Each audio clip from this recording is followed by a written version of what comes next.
আসসালামু আলাইকুম। Happy new year to everybody. সবাইকে নতুন বছরের শুভেচ্ছা। আশা করি সবাই ভালো আছো, সুস্থ আছো, নিরাপদে আছো। দেখতে দেখতে তোমরা চলে এসেছো ক্লাস 7-এ।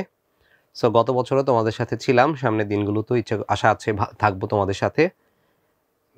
আমরা আজকে ইংলিশ সেকেন্ড পেপারের ফার্স্ট টপিকটা শুরু করতে চাচ্ছি। আমাদের আজকে ফার্স্ট ক্লাস। সো প্রথম ক্লাসে আমরা সবাই সবার সাথে শুভেচ্ছা বিনিময় করি, যদিও এখানে ওভাবে পসিবল হচ্ছে না। ধরে নাও যে আমি তোমাদের সাথে পরিচিত হলাম। আমার নাম রাশিদুজ্জামান, তোমরা অলরেডি আমাকে চেনো। যদি কেউ না চেনে থাকো হয়তো দেখতে দেখতে চিনে যাবে। সো আমি অনেক দিন ধরে আছি ফ্রেন্ডশিপের সাথে ইংলিশ টিচার হিসেবে। সো আশা করছি আগামী দিনগুলোতেও তোমাদের সাথে থাকবো, তোমাদেরকে সহযোগিতা করব, তোমাদেরকে গাইডেন্স দিব। চলো তাহলে শুরু করি আমাদের আজকের ক্লাস। আমাদের প্রথম যে টপিকটা সেটা হচ্ছে নাউন্স। ওকে, সো আমরা নাউন্স শেখার আগে প্রথমে একটু ধারণা নিয়ে নেই পার্টস অফ স্পিচ সম্পর্কে। এই যে আমি কথা বলছি, তুমি কথা বলছো। সো অর্থপূর্ণ যে কথাগুলো আছে, প্রত্যেকটা অর্থপূর্ণ কথা, এই যে একটা সেন্টেন্স বলছি আমি, সেন্টেন্সের মধ্যে কয়েকটা শব্দ থাকতেছে। ধরো তুমি বললা Anika's dream is to become a computer engineer. So এখানে অনেকগুলো শব্দ আছে না, এবং প্রত্যেকটা মিনিংফুল। সো বাক্যে আমরা যেই শব্দগুলো ব্যবহার করি প্রত্যেকটা মিনিংফুল শব্দই এক একটা পার্টস অফ স্পিচ। ওকে, আর আমরা জানি যে পার্টস অফ স্পিচ হচ্ছে টোটাল 8 প্রকার, 8 types: noun, pronoun, adjective, verb, adverb, preposition, conjunction and interjection. So আজকে আমরা নাউন থেকে পড়ব। এখানে আমরা কিছু শব্দ দেখতে পাচ্ছি, দেখো। Look at the underlined words in the following passage. Anika is in class 7, একটা শব্দ আছে আনিকা, আর একটা আছে 7। ওকে, সো এই যে শব্দগুলো আবার দেখো, she lives in a village of Jamalpur with her parents। এই যে ভিলেজ, ওকে।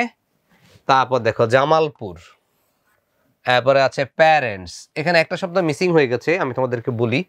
ক্লাসটাও কিন্তু একটা নাউন। সো এই শব্দগুলো হচ্ছে নাউন, মানে আন্ডারলাইন্ড ওয়ার্ডস যেগুলো আছে প্রত্যেকটা এক একটা নাউন। কেন নাউন? কারণ নাউন হচ্ছে নামবাচক শব্দ। নাউন্স আর দ্য নেমিং ওয়ার্ডস। আমরা একটু পরে ডেফিনেশন দেখব। A noun is a word that used to refer to people, animals, objects, substances, states, events, ideas and feelings. কিন্তু আমরা খেয়াল করে দেখব, যে কোনো নাম, যে কোনো একটা আইডিয়ার নামটাও কি নাউন। এখন দেখো এখানে আমরা কিসের নাম দেখেছি? একজন মানুষের নাম আনিকা। আবার 7 হচ্ছে কি একটা শ্রেণী, ক্লাসের নাম। আবার দেখো ক্লাস, এটাও কি একটা একটা পর্যায় বোঝায়, তাই না? তুমি কোন ক্লাসে আমরা বলি, তার মানে একটা পর্যায় বোঝাচ্ছে। ভিলেজ, গ্রাম, একটা এরিয়ার নাম। আবার দেখো জামালপুর, একটা নির্দিষ্ট এরিয়ার নাম। আবার এখানে দেখো প্যারেন্টস, বাবা মা। বাবা মা কি, আমরা বাবা মায়ের তো নাম আছে, তাই না? তার মানে অল দ্য নাউন্স আর দ্য নেমিং ওয়ার্ডস। আমরা এখান থেকে যেই প্যাসেজটা দেখলাম সেখান থেকে আমরা বেশ কিছু নাউন পেলাম। এবার দেখো, দিজ আর অল নাউন্স। কেন এগুলো noun? Because a noun is a word use to refer to people, animals, objects, substances, states, events, ideas and feelings. মানে যে কোনো কিছুর নামকেই আমরা কি বলবো? নাউন বলবো। সো নাউন সম্পর্কে আমরা বেসিক একটা আইডিয়া নিলাম। সামনের দিকে আমরা দেখি আমাদের কি আছে। সো আমি চাই তোমরা প্রত্যেকে বুঝে বুঝে পড়বে। Nouns can be countable or uncountable. এই নাউনটা আবার দুই ধরনের। কি ধরনের নাউন? একটা হচ্ছে কাউন্টেবল, যেটাকে আমরা গণনা করতে পারি, কাউন্টেবল। আর এটা হচ্ছে আনকাউন্টেবল, যেটাকে গণনা করা যায় না। ধরো আমি বললাম পানি, ওয়াটার, এটা একটা নাউন, একটা সাবস্টেন্সের নাম, তাই না? একটা উপাদান। আবার রাইস, ভাত বা চাল, যেটাই আমরা বলি না কেন, সো সেগুলোও কি নাউন। কিন্তু পানিটাকে, রাইসটাকে গণনা করা যায় না। আবার যখন ম্যান বলবো, মানুষ, মানুষের সংখ্যা গণনা করা যায়। আবার ওই যে পেন, পেন্সিল, এগুলো সব গণনা করা যায়। যেটাকে আমরা ওজন করি সেটাকে আর গণনা করি না, সেটাকে বলে আনকাউন্টেবল নাউন। আর যেটাকে আমরা গণনা করতে পারি সেটা হচ্ছে countable noun. The nouns which can be counted are countable and those which cannot be counted are uncountable, যা আমি বললাম। তার মানে যেগুলোকে আমরা গণনা করতে পারি না সেগুলোকে আমরা কি করি? ওজন করি। So read the following sentences and say whether the underlined nouns are countable or uncountable. He has many friends, এটা অবশ্যই কাউন্টেবল, তাই না? বন্ধুর সংখ্যা গণনা করা যায়, তাহলে কাউন্টেবল হলে আমরা সি লিখে ফেললাম, countable. Kamal has given me some good news, খবর। নিউজটা একটা কি? নিউজ ইটসেলফ ইজ প্লুরাল, তার মানে এটা হচ্ছে uncountable. Okay. Urmi borrowed some books from the library, এগুলো সবই কি? কাউন্টেবল। বইয়ের সংখ্যা গণনা করা যায়, লাইব্রেরির সংখ্যা গণনা করা যায়। Afsana eats bread too for breakfast. এই যে দেখো, আমরা এখানে ব্রেডটাকে আমরা কি করি? ওজন করি। আবার ব্রেকফাস্টটাকে আমরা কি? কাউন্ট করতে পারি। ফাদার কাউন্ট করা যায়, টিচার কাউন্ট করা যায়, তার মানে কিছু আছে কাউন্টেবল, কিছু আছে আনকাউন্টেবল। পরের পেজে আমরা যাই, এখানে আমরা কি দেখতে পাচ্ছি, countable nouns have to forms, singular and plural. So আমরা প্রথমে দেখলাম নাউন হচ্ছে কাউন্টেবল আর আনকাউন্টেবল। এখন দেখি আনকাউন্টেবল কিন্তু কোনো ক্লাসিফিকেশন নাই, কোনো মানে শ্রেণী বিভাগ নাই, but countable nouns are of two types, one is singular, another one is plural. So singular and plural. The singular form refers to one person or thing and the plural form refers to more than one person or thing. তার মানে singular মানে হচ্ছে এক বা তার কম। এখানে একটু clear করে দিই আমি, আমরা বলবো 0 থেকে 1 পর্যন্ত সবই সিঙ্গুলার। এখন এখানে বলেছে ওয়ান পার্সন বলেছে না, কিন্তু যদি আমরা বলি নোবডি, নোবডি মানে কেউ না, তাহলে সেটা কি সিঙ্গুলার হবে নাকি প্লুরাল হবে? কনফিউজিং না? সো আমি শিখিয়ে দিলাম 0 থেকে 1 সবকিছুই সিঙ্গুলার। ওকে, আর এখানে বলেছে মোর দেন ওয়ান, তার মানে anything more than one is plural. Okay, হয়ে গেল আমাদের, তাই না? তাহলে how to make plurals? Regular plurals are formed by adding S to the singular forms of nouns. এটা হচ্ছে সিঙ্গুলার, এটা হচ্ছে প্লুরাল। তাহলে যেগুলো রেগুলার প্লুরাল সেগুলো শেষে আমরা এস অথবা ইএস যোগ করি। Book, books, flower, flowers, teacher, teachers. Normally আমরা এস এড করে এগুলোকে কি করেছি? প্লুরাল করেছি। এবার দেখো, adding E S to noun ending in S S, C H, S, S H or X for example, মানে কোনো শব্দের শেষে যদি এস এস থাকে, এই যে যেমন ক্লাস এস এস আছে না, আবার যদি সিএইচ থাকে, যে ওয়াচ সিএইচ আছে, তারপরে দেখো এক্স যদি থাকে, এই টাইপের শব্দগুলো যদি থাকে, মানে এই টাইপের অ্যালফাবেটগুলো যদি থাকে, সেক্ষেত্রে আমরা ইএস যোগ করে প্লুরাল করব। ইএস, প্রত্যেকটা ইএস হয়েছে। Watch, watches, class, classes, box, boxes. Okay, তার মানে কোনো শব্দের শেষে যদি এই অ্যালফাবেটগুলো থাকে, সেক্ষেত্রে আমরা ইএস যোগ করে সেগুলোকে প্লুরাল করব। ওকে, তারপর দেখো, noun ending in consonants and Y change in I S in the plurals. Consonant দিয়ে শেষ করবে এবং শেষে ওয়াই থাকতে হবে। এই যে দেখো, আমরা ভাওয়েল হচ্ছে জানি হচ্ছে কি কি, ভাওয়েল কি কি? ভাওয়েল হচ্ছে এ, ই, আই, ও, ইউ, এগুলো হচ্ছে ভাওয়েল। আর কনসোনেন্ট হচ্ছে আদার্স, অন্য যেগুলো আছে সবগুলোই কি কনসোনেন্ট।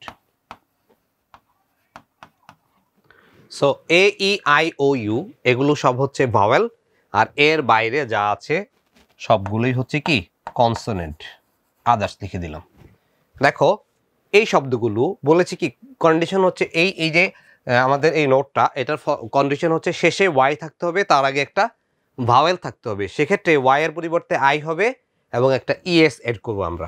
দেখো, কান্ট্রি, কান্ট্রি লিখতে গেলে ওয়াই শেষে, কিন্তু তার আগে একটা কনসোনেন্ট আছে। আমি এক্সেপশনটা তোমাদের দেখাবো, তাহলে তোমরা বুঝতে পারবে। কান্ট্রি লিখতে গেলে কান্ট্রিজ, ওয়াই এর পরিবর্তে একটা আই হয়েছে, তারপর ইএস অ্যাড হয়েছে। ওকে, আবার ভিক্টরি, ওয়াই এর পরিবর্তে আমরা কি বসিয়েছি? আই, এরপর ইএস অ্যাড করেছি। লেডি, শেষে ওয়াই, কিন্তু তার আগেটা কি কনসোনেন্ট, সেক্ষেত্রে আই আর ইএস হয়েছে। বাট তোমরা খেয়াল করো, আমরা যদি একটা শব্দ লিখি বয়, বিও ওয়াই, বয়, বয় যখন আমরা প্লুরাল করব তখন কিন্তু আই ইএস হবে না, তখন হবে কি বিও ওয়াই এস। কেন? কারণ এখানে দেখো শেষে যদিও ওয়াই, কিন্তু তার আগে যে ওটা আছে এটা একটা ভাওয়েল। সো ভাওয়েল যদি হয় সেক্ষেত্রে সরাসরি এস বসবে। আর যদি ওয়াই শেষে থাকে, তার আগে কনসোনেন্ট থাকে, সেক্ষেত্রে আমরা ওয়াই এর পরিবর্তে একটা আই দিব, তারপর ইএস এড করব। ওকে, এবার আমরা চলে যাচ্ছি নেক্সট সেগমেন্টে। Nouns ending in a vowel and why have an S in the plurals. আমি যেটা এক্সেপশনটা বলেছি সেটা এখানে এসেছে, আমি তোমাদেরকে একটু আগেই বোঝানোর চেষ্টা করেছি। দেখো, শেষে ওয়াই, তার আগে ভাওয়েল, শেষে ওয়াই, তার আগে ভাওয়েল, সেক্ষেত্রে আমরা শুধু এস এড করব। ওকে, তাহলে খুব ইম্পর্টেন্ট একটা রুল শিখলাম। কোনো শব্দ, কোনো নাউন যদি শেষে ওয়াই দিয়ে শেষ হয়, তার আগে যদি কনসোনেন্ট থাকে, সেক্ষেত্রে আমরা ওয়াই এর পরিবর্তে আই, এরপর একটা ইএস এড করব।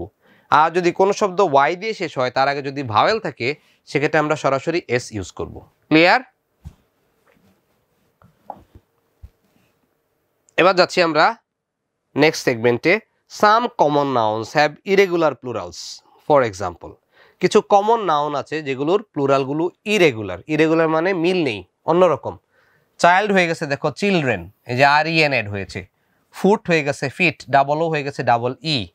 আর মাউস হয়ে গেছে মাইস, টোটালি ডিফারেন্ট ওয়ার্ড। তাহলে এগুলোকে বলে ইরেগুলার নাউন্স। সো সাম কমন নাউন্স, এগুলো কমন নাউন। কেন কমন নাউন? হচ্ছে জাতিবাচক বিশেষ্য, মানে এক জাতীয় কোনো কিছু হলে, যেমন ধরো চাইল্ড, অনেক শিশু আছে না একই রকম।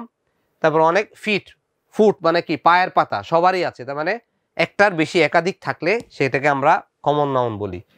মাউস, মাউস মানে কি ইঁদুর, তাই না? প্লুরাল হচ্ছে মাইস, তার মানে এগুলোকে বলে হচ্ছে কমন নাউন। আর এই কিছু কিছু কমন নাউনের ইরেগুলার প্লুরাল হয়, সেটাই আমাদেরকে এখানে দেখানো হয়েছে। Give the plurals of the following nouns, one is done for you। তারপর দেখো হর্স, হর্স হয়ে গেছে কি হর্সেস। গ্লাস কি হবে গ্লাসেস, ইএস হবে GLASS ES glasses. Pencils PENCILS pencils. Tomatoes E S হবে, ওকে। তারপর ওমেন, ওমেনটা হয়ে যাবে ওমেন, MEN হবে WOMEN ওমেন। উইশ, উইশ হয়ে যাবে কি উইশেস, ইএস হবে। সো প্রত্যেকটার পিছনে কিন্তু এক্সপ্লেনেশন আছে, তোমরা দেখে নিবে। ফ্রেন্ড হবে ফ্রেন্ডস, শুধু একটা কি হবে এস হবে ফ্রেন্ডস।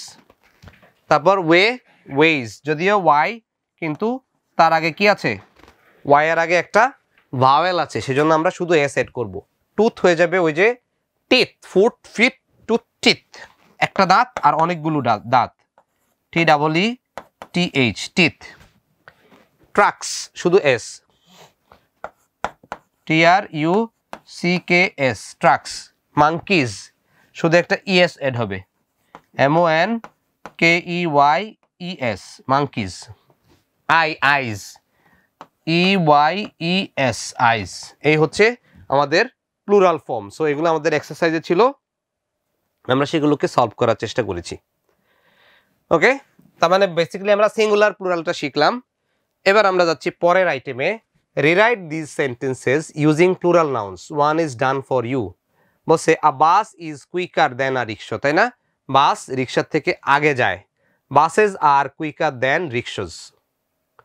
সো এখানে বলেছে আ বাস, যখন আমরা প্লুরাল করবো আমরা এগুলোকে, বলেছে a bus is plural, a bus is quicker, তাহলে আ বাস একটা বাস হয়ে গেছে কি বাসেস, প্লুরাল হয়ে গেছে। আবার রিক্সা, আর রিক্সা একটা রিক্সা হয়ে গেছে রিক্সাস। ঠিক তেমনি a tiger is a ferocious animals, তাহলে আমরা কি লিখবো টাইগার্স। টাইগার্স ভার্বটাও চেঞ্জ করব, টাইগার্স আর ফেরোসাস অ্যানিমালস। আমরা লিখি একটু, টাইগার্স আর, এটার উচ্চারণটা হবে ফেরোসাস, ফেরোসিয়াস হবে না, ফেরোসাস। টাইগার্স আর ফেরোসাস অ্যানিমালস। তারপর বলেছে আ ব্যাংকার আর্নস মোর মানি দেন আ টিচার, তাহলে ব্যাংকারটা হয়ে যাবে কি আ ব্যাংকার হয়ে যাবে ব্যাংকার্স। ব্যাংকার্স, আর্নসটা হয়ে যাবে আর্ন, কারণ আর্নসটা হচ্ছে সিঙ্গুলার নাউন। আমরা জানি সিঙ্গুলার সাবজেক্টের সাথে সিঙ্গুলার ভার্ব বসে, প্লুরাল সাবজেক্টের সাথে প্লুরাল ভার্ব বসে। তাহলে ব্যাংকার্স যখন প্লুরাল হয়ে যাবে তখন ভার্বটাকেও প্লুরাল করে ফেলবো, earn. Verb in present form is always plural, গত বছর শিখিয়েছিলাম, তোমরা ভুলে যেতে পারো, আমি আবার মনে করে দিচ্ছি তোমাদেরকে। ভার্ব, যেই ভার্বটা গো ডু, যে নর্মাল যে ভার্বটা দেয়া থাকে বেস ফর্ম বলি আমরা এটাকে, এটা সবসময় প্লুরাল ফর্মে দেয়া থাকে। তাহলে ব্যাংকার্স আর্ন মোর মানি দেন টিচার্স, তাই না? এই জন্য কেউ টিচার হতে চায় না, সবাই ব্যাংকার হতে চায়।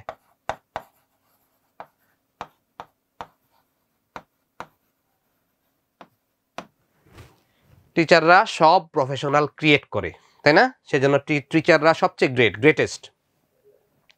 আর laptop is an expensive piece of equipment, তাহলে কি হবে laptops are expensive pieces of equipments. এটা লিখলাম না, এত জায়গা নেই আমাদের এখানে। আর students has to work hard, তাহলে স্টুডেন্টস হ্যাভ টু, হ্যাজ টুটা হয়ে যাবে have to, students have to work hard. Next one বলেছে a good book helps to pass time, তাহলে good books help to pass time, মানে ভালো বই কি করে সময় কাটাতে সহায়তা করে। এই গেল সিঙ্গুলার থেকে প্লুরাল বানানো, নাউনগুলোকে আমরা সিঙ্গুলার ছিল প্লুরাল বানিয়েছি।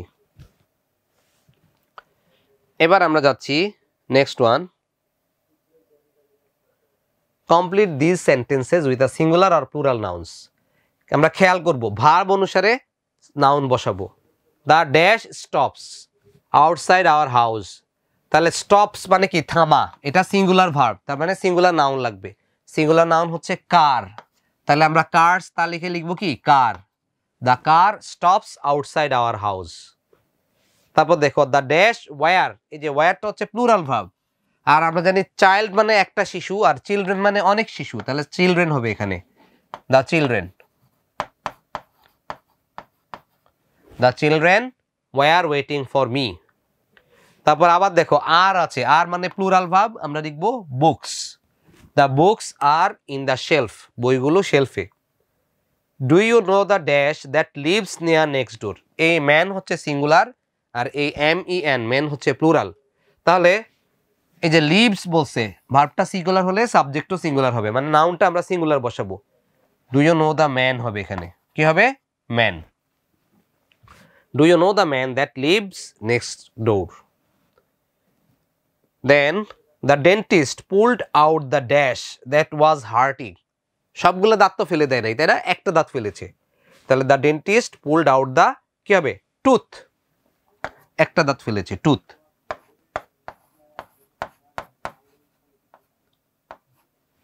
Next one, the dash who was waiting here has gone home, তার মানে এই যে দেখো ওয়াজ মানে কয়জন, একজন, তাহলে বয় হয়ে যাবে। The boy who was waiting here has gone home. Okay, so এভাবে আমরা ভার্ব অনুসারে কি বসাবো, নাউন বসাবো। যদি ভার্বটা সিঙ্গুলার হয় তাহলে আমরা সিঙ্গুলার নাউন বসাবো, যদি ভার্বটা প্লুরাল হয় আমরা প্লুরাল নাউন বসাবো। ওকে, চলে যাচ্ছি লাস্ট আইটেম আজকের ক্লাসের, complete this sentences with a singular or a plural verb. এতক্ষণ আমরা সিঙ্গুলার অথবা প্লুরাল নাউন ইউজ করেছি, এখন আমরা সিঙ্গুলার অথবা প্লুরাল ভার্ব চুজ করব। আমাদের ফর্মুলা হচ্ছে, খেয়াল করো, singular subject plus singular verb, এখানে লিখে দিচ্ছি singular subject plus singular verb. সবসময় সিঙ্গুলার ভার্বের সাথে সিঙ্গুলার সাবজেক্ট হয়, এটা হচ্ছে একটা। ঠিক অপোজিট হবে কি, plural subject plus plural verb, plural subject plus plural verb. এটা সেখানে কারণ হচ্ছে সাবজেক্ট লিখেছি নাউন না লিখে, কারণ সাবজেক্ট নাউনও হতে পারে প্রনাউনও হতে পারে, সো আমরা প্রনাউনে গেলেও যেন আমরা সেম রুলটা ফলো করি। প্রথমটা আছে the children dash ready for school, তার মানে ছাত্র কি বাচ্চারা রেডি হচ্ছে, তাহলে আর গেটিং হবে, ইজ হবে না। ইজ হয় একজনের জন্য আর হয় অনেকের জন্য, বহু বচনের জন্য। My uncle dash in the army, তাহলে আমার আঙ্কেল একজনের কথা বলেছে, ইজ হচ্ছে সিঙ্গুলার আর হচ্ছে plural. The flower dash sweet, আমরা জানি বেস ফর্ম যেটা স্মেল এটা প্লুরাল, আর চেঞ্জ করলে সেটা সিঙ্গুলার হয়, তাহলে দ্য ফ্লাওয়ার একটা ফুলের কথা বলেছে, the flower smells sweet, smells sweet. The chocolates অনেকগুলো chocolate, we bought dash very expensive, were very expensive, the chocolates we bought were very expensive. The letters you pasted yesterday, the letters you pasted yesterday dash confidential, letters অনেকগুলো চিঠি, were confidential. Last one বলেছে the young man you met yesterday, যে young ম্যানটাকে তুমি গতকালকে দেখেছো, dash transferred to this office recently, এই অফিসে সম্প্রতি ট্রান্সফার হয়েছে। ইয়াং ম্যান একজন, তার মানে হ্যাজ বিন হবে, has been transferred to this office recently. So আমরা আজকের ক্লাস থেকে কি কি শিখলাম, প্রথমে আমরা শিখলাম parts of speech. Parts of speech মানে হচ্ছে সব বাক্যের অন্তর্গত প্রত্যেকটা অর্থবোধক শব্দ বা all the meaningful words used in a sentence are called parts of speech. আর পার্টস অফ স্পিচ হচ্ছে 8 প্রকার, noun, pronoun, adjective, verb, adverb, preposition, conjunction, interjection. তারপরে আমরা শিখলাম নাউন সম্পর্কে। প্রথমে নাউন কি, nouns are the naming words, সব নামবাচক শব্দগুলোই নাউন। নাউন বেসিক্যালি দুই ভাগে ভাগ করা যায় নাউনকে, একটা হচ্ছে কি কি নাউন? একটা হচ্ছে কাউন্টেবল আর একটা হচ্ছে আনকাউন্টেবল। যেটাকে আমরা গণনা করতে পারি সেটা কাউন্টেবল, যেটাকে গুনতে পারি না সেটা আনকাউন্টেবল। এরপরে আমরা শিখলাম কাউন্টেবল নাউন আবার দুই ধরনের, একটা হচ্ছে সিঙ্গুলার নাউন আর একটা হচ্ছে প্লুরাল নাউন, সিঙ্গুলার প্লুরাল। এরপরে আমরা শিখেছি সাবজেক্ট ভার্ব এগ্রিমেন্ট, সিঙ্গুলার সাবজেক্টের সাথে মানে সিঙ্গুলার নাউনের সাথে সিঙ্গুলার ভার্ব বসে, আবার প্লুরাল নাউনের সাথে প্লুরাল ভার্ব বসে। সো এটাকে আমরা অল্টারনেট করে শিখেছি। আই হোপ তোমরা যদি আমার ইনস্ট্রাকশন মতামত যে থাকো তাহলে তোমাদের অবশ্যই তোমরা ফলপ্রসূভাবে শিখতে পারবে, এবং কোনো প্রবলেম যদি ফেস করো তোমাদের যারা টিচিং অ্যাসিস্ট্যান্ট আমাদের ওখানে আছেন, ফ্যাসিলিটর, ওনারা তোমাদেরকে হেল্প করতে পারেন। আর যদি তারপরেও কোনো সমস্যা থেকে থাকে তোমরা নিজেরা নিজেদের মধ্যে আলাপ করে প্রবলেম সলভ করতে পারো। আর এখন তো ইন্টারনেটের যুগ, সো শহর বা গ্রাম বলে কিছু নেই, তোমাদের এখানে যদি ইন্টারনেটের কোনো ফ্যাসিলিটিস থাকে তোমরা গুগল থেকে সমাধান নিতে পারো। এরপরেও যদি কোনো কনফিউশন রয়ে যায় তোমরা আমাকে নক করতে পারো থ্রু মাই ফোন নাম্বার অথবা ইমেইল, আমি আমার অ্যাড্রেসগুলো দিয়ে দিব অফিসে, তোমরা ওখান থেকে কালেক্ট করে নিও। সো শেষ করছি আজকের মতন, দেখা হচ্ছে খুব শীঘ্রই। ততক্ষণ পর্যন্ত সবাই ভালো থেকো, সুস্থ থেকো, খোদা হাফেজ।